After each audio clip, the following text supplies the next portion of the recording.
Bisa jadi memang itu ya. Kalau kita lihat kan sistem ekonomi secara garis besarnya ada dua lah, kapitalisme dan sosialisme. Lalu kemudian ada orang mencari bagaimana jalan tengah di antara dua mendayung di antara dua besar karang itu ya. Beberapa berhasil, kebanyakan gagal. Tapi prasyarat untuk bisa mencapai keberhasilan itu tentu saja tidak mudah, dan di pemerintahan kita belum lihat juga memang prasyarat itu bisa dipenuhi sepenuhnya. Jadi kalau bisa disebut bukan, ya benar juga, dia bukan kapitalisme, dia bukan sosialisme. Tapi seperti apa? Ya Prabowonomics itulah mungkin namanya. Apakah ini akan efektif? Apakah ini akan berhasil? Ya waktu yang akan menjawab. Tapi kalau dilihat sekarang nih posisi ini, rupiah sudah melewati 17.800, indeks sudah di bawah 6.000, artinya pasar cenderung meragukan dengan pola pembangunan ekonomi yang ditempuh oleh pemerintahan yang sekarang ini. Jadi waktu yang akan menjawab, tapi di dalam jangka pendek saat ini ada keraguan yang terlihat terhadap pembangunan yang dicapai, yang dijalankan, yang ditempuh. Di awal-awal banyak sekali aktivis lah, kalangan aktivis yang kemudian menyatakan bahwa Prabowonomics adalah sosialisme dengan bla bla bla bla. Dengan bla bla bla. Prinsip dasar sosialisme itu kan tidak ada kepemilikan pribadi, negara. Jadi dari sana sebenarnya udah terbantahkan ini sosialisme dengan ini itu dengan itunya.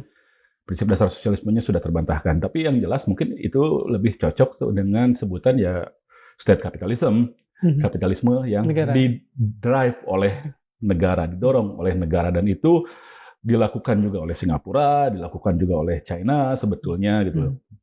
Varian-variannya itu dijalankan oleh mereka. Tidak sepenuhnya sama dengan apa yang dijalankan oleh Pak Prabowo sekarang, tapi yang model seperti itu sudah ada, dan rata-rata negara Asia Timur memang menjalankan pola-pola seperti itu. Tapi itu diawali dari mungkin tahun 70-an, 80-an.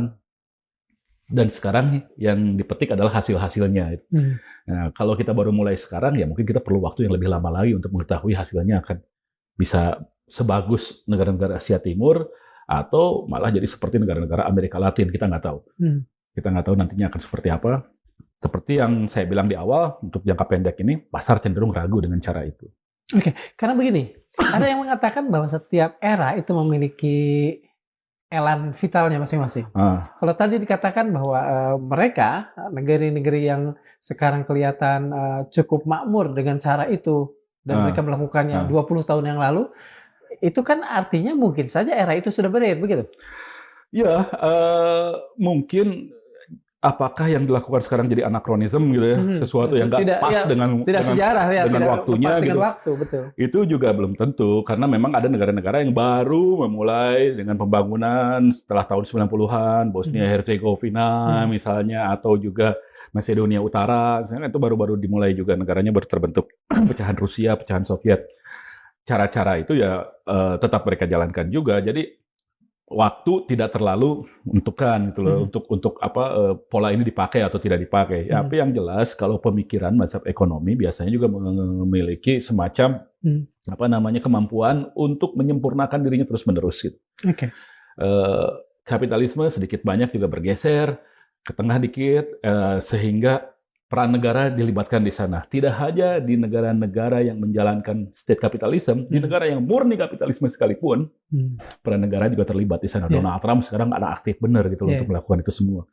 Sebaliknya, negara-negara sosialisme itu juga agak bergeser ke tengah dengan memberikan kesempatan pada swasta untuk terlibat dalam perekonomian, menjadi aktor ekonomi yang cukup penting. China menjadi contoh yang paling penting di sana. Jadi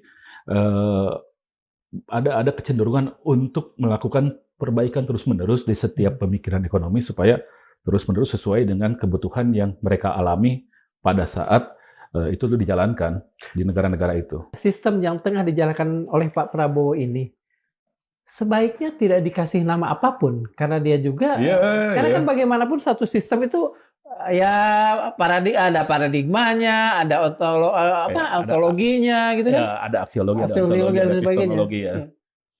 Ya bersah-sah aja mau dikasih nama apapun atau tidak dikasih nama apapun, itu nggak mengurangi dari apa yang sedang dilakukan oleh para Prabowo. Orang tidak melihat labelnya, orang tidak melihat namanya. Yang dilihat itu dia efektif atau tidak, dia bisa menyejahterakan atau tidak, dia bisa meningkatkan pertumbuhan ekonomi, memeratakan kesejahteraan, itu yang lebih penting. Kalau kata Deng, tidak peduli kucing. Kucing putih, kucing hitam, yang penting dia bisa menangkap tikus. Iya, ya sama aja, Deng juga ketika dia mulai agak bergeser ke tengah, dia mengatakan seperti itu. Ya ini juga kita nggak penting-penting banget labelnya apa, tapi yang terpenting itu adalah hasilnya seperti apa, efektivitasnya bagaimana, yang kalau nanti diduplikasi, orang bisa tahu cara-caranya bagaimana. Itulah yang kemudian tadi disebutkan, dimensi-dimensinya apa, paradigmanya apa, persyaratnya gimana. Jadi kalau misalnya ini bagus, berhasil, kita duplikasi, kita tahu dari mana memulainya. Dalam penilaian Anda nih ya, paling tidak 1,5 tahun terakhir ya, dan mungkin kan bagaimanapun ada rekam jejak dan ada sesuatu yang bisa diprediksi 1-2 tahun ke depan. Ini sesuai dengan katakan saja elan zaman atau tidak cara-cara yang dilakukan Pak Prabowo saat ini? Oke. Pandangan saya mungkin agak subjektif, tapi lebih baik kita lihat aja situasi yang terjadi saat ini setelah beliau memerintah. Dan sudah banyak sekali ahli yang mengatakan, ekonom-ekonom yang senior yang mengatakan tentang apa yang telah terjadi selama 1,5 tahun ini. Muhammad Ihsan dari LPM UI mengatakan ini adalah era retorika dibanding reformasi yang serius. Ferry Latuhihin lebih kenceng lagi bicara tentang adanya pelemahan di sektor keuangan karena politik anggaran kita, kebijakan fiskal kita yang tidak prudent, sehingga nanti mengkhawatirkan nilai rupiah akan semakin merosot lebih dari 20.000 ke 22.000 bahkan ke 25.000 dia bilang seperti itu. Rimawan dari UGM menyatakan adanya kedaulatan yang terpangkas. Kemarin kami ngobrol di sini juga. Ya, dia udah agak sering tuh bicara sudah cukup agak lama tuh mengatakan soal itu dari ART itu tadi ya. Jadi memang orang melihat apa yang sudah terjadi seperti itu gitu. Jadi nggak lagi labelnya apa, nggak lagi namanya apa, nggak lagi siapa yang merumuskannya, tapi efektivitas, hasil dan kemudian juga respon dari sekeliling dari pasar itu yang kemudian menjadi lebih penting untuk diperhatikan. Kalau dari sisi niat baik, percayalah. Orang semuanya ketika menjadi pemimpin tentu kita percaya dia ingin menyejahterakan rakyat, memberikan yang terbaik. Oke. Sekarang pertanyaan saya gini, apakah benar kelihatannya kalau memang itu ada ya, mungkin ada satu tulisan atau apa yang mencoba merumuskan Prabowonomics itu, entah dibuat oleh Pak Prabowo ataupun orang-orang sekelilingnya. Apakah memang dalam penilaian Bung Hardy, dia emang ingin katakan saja menghancurkan struktur ekonomi yang timpang di negara kita saat ini, atau sebetulnya hanya memindahkan pusat kekuasaan ekonomi dari satu kelompok lama ke kelompok baru? Kelihatannya. Oke. Yang pertama yang kita lihat, sebenarnya dia ingin menonjolkan, lebih memperkuat peran negara dalam ekonomi. Dia ingin menonjolkan peran negara. Dan antara dia bikin Koperasi Desa Merah Putih diinisiasi oleh Managara, lalu kemudian juga ada Agrinas, dan kebijakan-kebijakan yang bersifat ekspansif. Seperti MBG yang dengan ratusan triliun, ini diharapkan memberikan efek multiplier dan lain sebagainya. Jadi yang pertama itu, dia berupaya menjadikan negara sebagai aktor utama dalam perekonomian. Itu yang pertama. Lalu kemudian soal memindahkan dan lain, atau dia membagi, melakukan redistribusi. Redistribusi itu harusnya didasarkan pada regulasi yang jelas. Gitu. Nah sejauh ini memang belum ada regulasi yang dibikin oleh Pak Presiden, Pak Prabowo, yang menyatakan adanya upaya untuk meredistribusi aset dan kekayaan negara kepada masyarakat yang lebih luas. Belum kelihatan. Reforma agraria kita nggak tahu lagi seperti apa sekarang. Tanah objek reforma agraria itu tinggal berapa, lalu sudah seberapa yang diberikan kepada rakyat, kita nggak tahu. Itu yang paling mudah padahal untuk diukur. Redistribusi yang lain, akses dan lain sebagainya, lewat Koperasi Desa Merah Putih, dijalankan, tapi itu tadi tidak didasarkan oleh inisiatif dari rakyat yang sebenarnya diharapkan mereka yang jadi aktor utamanya. Tapi di sini tetap negara yang memberikan. Jadi akses dan lain sebagainya diberikan dari sentral keuangan, misalnya perbankan, kepada koperasi, tanpa rakyat yang jadi anggotanya itu terlibat dan tahu persis bagaimana proses itu berjalan. Nah, ini yang mungkin harus diperbaiki benar gitu. Kalau misalnya koperasi-koperasi ini mau dibikin dan dijadikan sebagai sokoguru perekonomian di Indonesia, maka pelibatan rakyat dan penumbuhan inisiatif dari masyarakat bawah itu jauh lebih penting gitu dibanding puluhan ribu koperasi sudah terbentuk. Karena kalau puluhan ribu koperasi sudah terbentuk, ya yang terjadi kan nanti anggarannya keluar berapa? 3 miliar satu. Ya, satu koperasi. Ada berapa koperasi? 20.000. Artinya 60 triliun uang yang disalurkan ke sana. 60 triliun. Uangnya dari mana? Dari bank. Yeah. Berapa pemerintah memberikan penjaminan untuk kredit yang disalurkan pada koperasi? Berapa banyak nanti prospek tidak balik ya? Kembali atau tidak kembali dari uang itu? Itu kan belum betul-betul kita hitung secara akurat. Jadi ya spekulasi betul di sana dan tidak benar-benar bisa membuka redistribusi akses kepada masyarakat yang selama ini memang jadi kebutuhannya.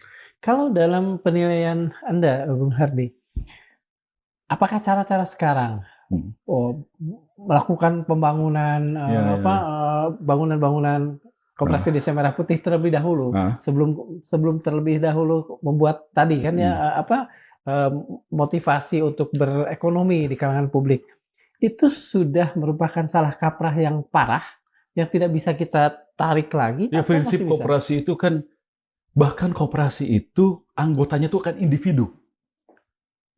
Ya kan? Ya. Kalau perusahaan bisa PTA, PTB, PTC bergabung bikin PTD yang terbaru. Perusahaan pemegang sahamnya PT, lembaga. Ya. Kalau koperasi kan enggak. Koperasi itu individu semuanya menjadi anggota. Ya kan? Ya. Jadi benar-benar dia harus muncul dari individu-individu itu. Taruhlah memang ada beberapa individu, tidak usah terlalu banyak, mungkin 1% individu yang menjadi perintis, individu yang menjadi leader. Kita memang nggak perlu banyak-banyak, perlu yang seperti itu 1% aja. Sisanya nanti jadi followers, jadi anggota di sana. Tapi tetap ini satu individu ini nanti dihargai memiliki hak suara yang sama, sesuai dengan pembagiannya. Nah, kalau itu datang dari mobilisasi, apa iya nanti yang bisa diharapkan outputnya adalah hasil kegiatan ekonomi yang bersifat efisien dan produktif? Ya. Apa iya kalau sifat mobilisasi bisa menghasilkan seperti itu? Gitu. Apalagi kalau diawali tidak hanya mobilisasi, tapi iming-iming juga. Hanya gimmick, hanya iming-iming pada orang, ikutlah koperasi ini, nanti untungnya begini. Tanpa dijelaskan bahwa untuk menjadi anggota koperasi juga kita perlu kerja, kita perlu produktif, kita perlu menghasilkan sesuatu, memberikan output yang baik, supaya ini memberikan profit, bergulir terus, berkelanjutan. Sampai ke sana kan enggak gitu loh. Cuma dirame-ramein, dimobilisasi, dikasih iming-iming, masuk anggota koperasi ini, nanti kita berbisnis, dapat untung dari sini. Mungkin nanti di awal-awal ya bisa saja dia diberikan hak untuk menjadi pemasok MBG misalnya, dia diberikan hak untuk menjadi pemasok pupuk misalnya di desa sana, dia diberikan hak untuk menjadi pemasok segala macam kebutuhan di satu desa. Tapi apa iya bisnis semacam itu akan berkelanjutan?